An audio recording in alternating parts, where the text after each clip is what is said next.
everyone. I'm James from Soundlink Magazine, and this is Soundlink TV. I'm joined today by Six Deep vocalist Brandon Farley. Brandon, how are you? I'm doing good. How are you? I'm wonderful, man. It's kind of funny while we were planning on, doing this interview, um, I didn't piece together that doing interviews might be hard for you guys because you guys kind of have full-time jobs and stuff like that. So I didn't really put that together. So like, how has it been trying to juggle a full-time job and touring and making music at the same time? How challenging has that been? Well, it's definitely a learning experience in all of those different facets. Three of us kind of work like, standard blue collar, like union jobs. So they can take off as much as they want for like touring or anything like that. But, me and and our bassist, we both work like your standard 9 to 5. I work IT, for example. And, so taking off time, it's definitely a scheduling match. You got to really, really get PTO down right. At least, in the beginning, like we are for doing that thing. We only started touring this year. So, but we're hoping that it'll get, more easy the longer that we do it. And you mentioned touring for the first time this year. Did you just complete the Dead and Five tour, or you're still on it? So that was back in March. So we did every weekend in March. We went out to a few different places. I actually, funny story, was only there for 2 of the weekends because I got really sick with like laryngitis, and I had to save my voice, obviously. And we had a recording session for our next EP coming out soon, planned for early April. And I really needed to, kind of weigh my options and, take off the rest of that tour so I could rest and recover before we did these really important recording sessions. So, but yeah, so we just did a weekender tour in the month of March for Dead and Five. And you put that tour together yourself, right? Like it was self-made kind of? Yes, yeah. Our guitarist Nate handled a lot of that.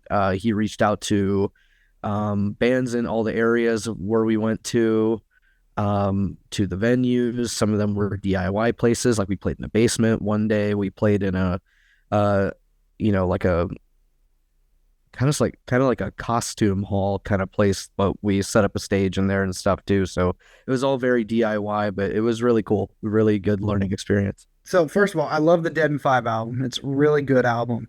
And what I think kind of interests me a little bit is like the backstory behind it. I heard that there was like a very emotional backstory behind it, if you don't mind touching on that briefly.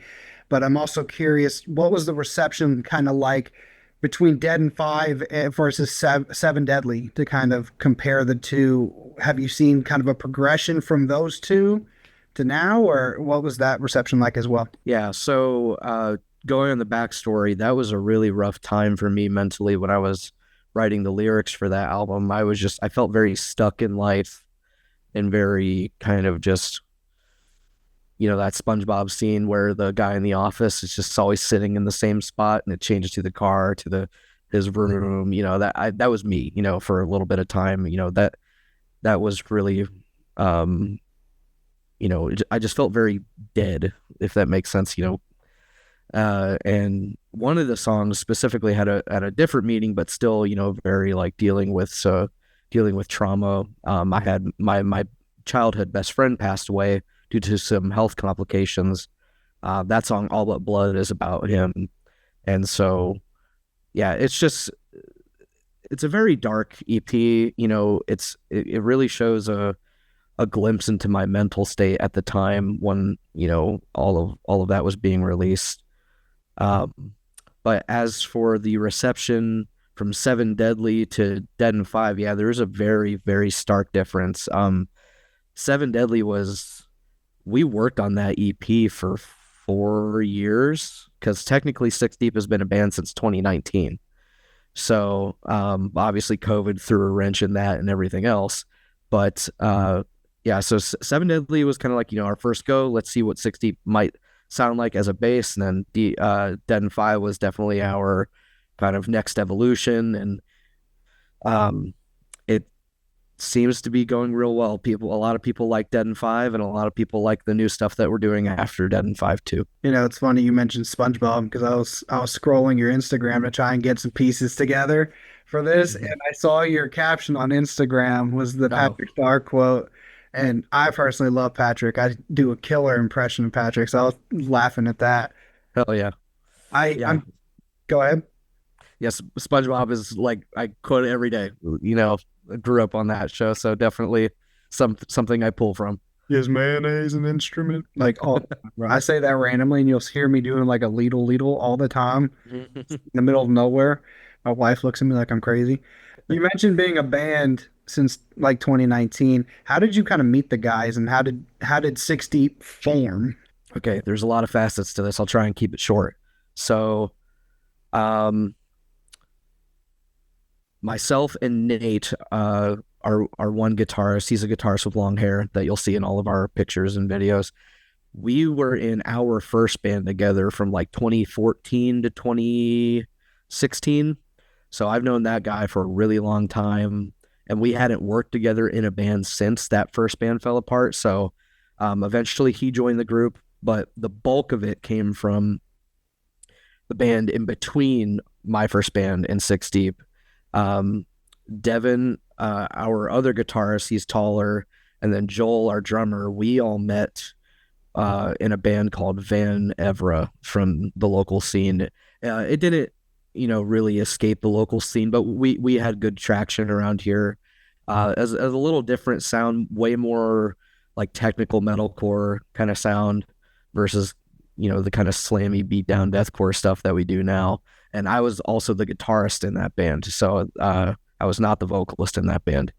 And then Bobby, our bassist, we all just kind of knew through mutual friends. He was a really, really good dude, really chill. So we were looking for a bassist to replace our laptop, because we had backtrack bass, like every band does for at least a little bit. And he tried out, and we're all super close, super best friends now. So it all worked out. But yeah, it came from a lot of different facets over the last 10 years, I'd say. How crucial is it being that up and coming band? I know you guys are slowly making your way up there, but being that smaller band, putting the marketing on yourself. I do marketing for a living, so I'm always interested in that. Um, Mm-hmm. it's because that's crucial, especially in this stage, is getting yourself out there. I think I saw um, that you had a couple people do like cameos or something to try and get them to just say, "Hey, check out the thing," even if it's something that you may have to pay in pocket for to get. That's still great marketing for you. Like, how important is that in this early stages? Marketing is everything. You can have trash music, and I'm not calling anybody out here. I'm just saying as an example. You can have really bad music. If you have the right marketing, it's going to hit someone's ear right. Just because whether it's showing your band's humor or your strengths as musicians individually, let alone, cohesively as a band. Um, but yeah, like the cameo things, like we just thought those were fun little things to do. And we do pay out of pocket for all of this stuff, obviously, So, we had Tyler Shelton from Traders do a cameo for us, but we messed it up. We YouTube pooped it a little bit, make it a little funny. And then obviously we had Bam Margera do one too. And that was really short and sweet. And I think we have one more that we haven't used quite yet.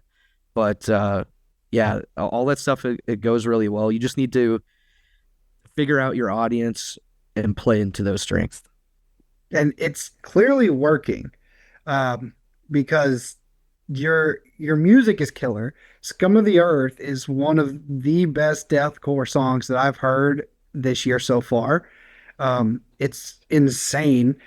Kind of walk me through that process of getting that song ready to where it is now, because it's you can listen to it, and you guys are one of the bands that I think are interesting because your production quality is very good, especially at this stage. Um, but that song is like night and day compared to Dead and Five or Seven Deadly, but it's still you, but it's you evolved. So I'm curious Right. how that process is made, and about the writing process for that and what's coming up. Scum of the Earth, our first single off of our upcoming EP. Um, we had a handful of demos that came very shortly after the writing finished for Dead End Five, and we worked with a local producer. His name's Scooter Fort, from like the Cleveland area, and we did have a good experience with him, but we wanted to try something different, and so we reached out to Chris, Whited, the drummer of Bodysnatcher, and he has a studio in Florida, and we flew down there with 6 demos or so, and we kind of condensed them down to 4 demos.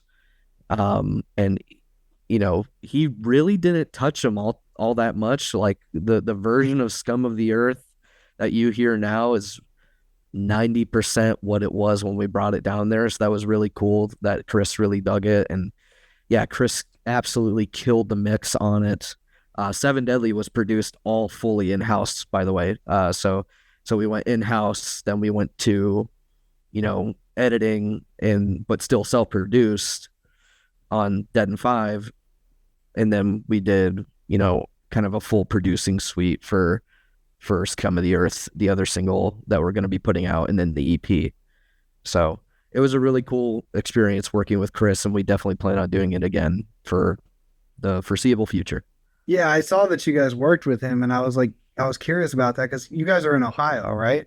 Yeah, we're all from like the Cleveland area. Yeah, so that's a crazy trip to, like, not on a whim, but like you're gambling on yourselves a little bit because you're paying out of pocket, you're flying to Florida, you're doing all this, and it's like a hope and a prayer that this works out, but it's clearly working out. Like, Yeah, like Scum of the Earth is blowing up from what I've seen. I mean, Hardcore Keem shared it, and when he shared something, it did get some traffic. right, for sure. Yeah, yeah, we spent the money for a week Airbnb. We obviously paid for the recording session and everything, but and speaking specifically about Scum of the Earth, that music video we actually filmed down there that same week that we went down to record, and that was not planned whatsoever. We were out to dinner with Chris, and he said, "Hey, the guy that Bodysnatcher used for their last video is going to be in town on Saturday, the day before you leave. Do you want to do a video?" And we're like, "Sure, hit him up." And it worked out. And his Todd, Toddy Babu is his Instagram handle. Absolutely killed that video. So yeah, we're really happy with the song, the EP as a whole, and obviously that video from that trip. And it's clear the music industry is catching on as well because, I mean, you guys have been on shows with Signs of the Swarm, one of my favorite bands, and Victims, another one of my favorite bands. Meredith's a hell of a drummer. I respect her so much. Absolutely. Yeah, but like that's not like beginner bands for people to be on tour with. Like those are some solid bands to be on a bill with. Um, did you guys were you able to kind of take some time and kind of dissect their brains at all on any of them? Where I'm like, hey, what do you recommend we do, even if it was a 5-second conversation?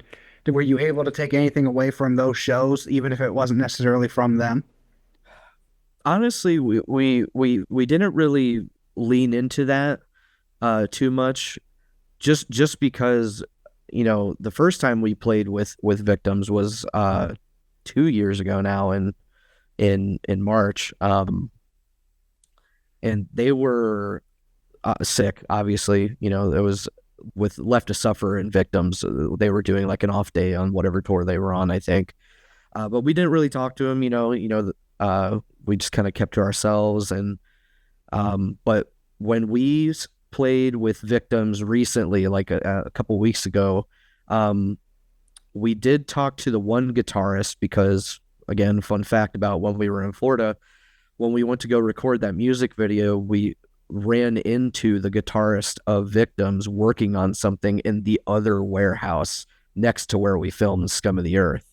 And so we talked to him for a bit and said, hey, like we played with you guys, last year or a couple years ago, and we really want to, play with you guys again. And then obviously that worked out. They came back through and we played with them. So And they really enjoyed our set. So, but no, we're honestly the first person that we've really asked about any sort of direction on how to push this forward was Chris, when we were working with him on recording. I mean, he's a great resource to use, especially if he's producing bangers like that. I saw you guys were filming a video yesterday. Mm-hmm. I don't expect you to tell me what it was, but what was it? You know, you know, I don't know when this is coming out, so we'll see. But single number 2 from the EP. I won't spoil the title, but just another good old heavy banger. A little more groovy than Scum of the Earth. Scum of the Earth is just kind of in your face the whole damn time. This one's a little bit more groovy, but still, it's still 60 for sure. That was my next follow-up question was just like, what is this next album going to be like compared to the others? How does this EP fare? Like, what's the writing about? Like, what is this EP about to you guys? Sonically, I would say it's a really good marriage of our kind of more groovy sound from Seven Deadly mixed with our like really dark, kind of but also super in your face sound of Dead and Five, where, we tuned lower, we got more aggressive with patterns and just how abrasive a lot of the things that we did on Dead and Five were. So that we kind of wanted to bring both of those things into the mix at once and see how we could combine it. And, we think it turned out really awesome. Lyrically, I kind of when I was picking the lyrics for these songs, out of what I already had written, I didn't really, how do I say this? I was in a much better state mentally this time around. So honestly, that was way harder to pick a topic, because when you're feeling it, that stuff just comes right out and it's super easy. Like I wrote Dead and Five, that EP, in a week. When this one, I probably spent 2 months on writing, and they're all different topics, but I was just trying to think, what are things that make me mad when I think about them. So Scum of the Earth is, it's vague, but it's definitely a political song, I'd say. And this next song is kind of about, abusing the trust that you, or that you instill, you entrusted with someone else and they ruin it. So, but yeah, it's still personal, but I think it's more relatable in a general sense than Dead and Five. I gotcha. I'm excited for it, especially as Scum of the Earth is killing it like that. I'm excited for what the rest is going to sound like. You touched on it earlier, and I didn't want to let it go, but you had mentioned that you played guitar, and that do you still play currently? Like, is that just something you just kind of do in your free time? I do. I don't play in any bands or projects or internet things. This is, actually my first band where I'm just the front man. All the other bands I was guitar or at least guitar and side vocal. I don't do a lot of the guitar writing for Six Deep. I definitely am a little bit more technical player. Like I write more like metalcore stuff that's, all riffy, and, Six Deep is very, ooga booga, caveman riffs, type things. So I'm so glad that, we have a team of really solid writers that can do that thing. Cause I am not good at writing guitar for this genre, but yeah, I've been playing guitar for probably 15 years now. And I've been doing vocals for about 8, I would say. So what caused the kind of transition from guitar to vocals? I mean, you're very skilled at vocals, but like, was that kind of the pushing force to move you to vocals, or did the band just kind of piece it together as you're coming along? It's like, well, this guy's actually really good and I can do both. So we kind of split ways with our current vocalist then, and we're on good terms with them still. Shout out Derek, love you, dude. But I don't know, just stepping up to vocals was something I wanted to do to improve my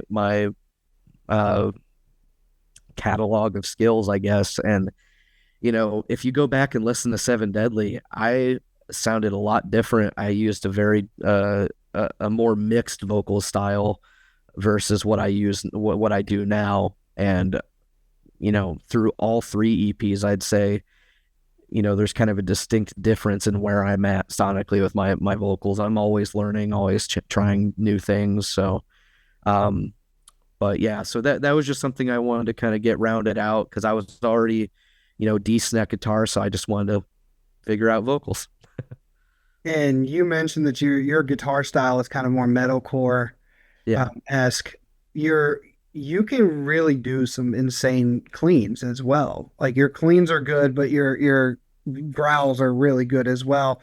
Um, he, I'm trying to think of how I want to word this. Is there any way that you guys would be open to using your cleans, or is it more metalcore esque? You don't really want to lean into that, keep it kind of the deathcore kind of vibe. I think that really just depends on the vibe of the song specifically.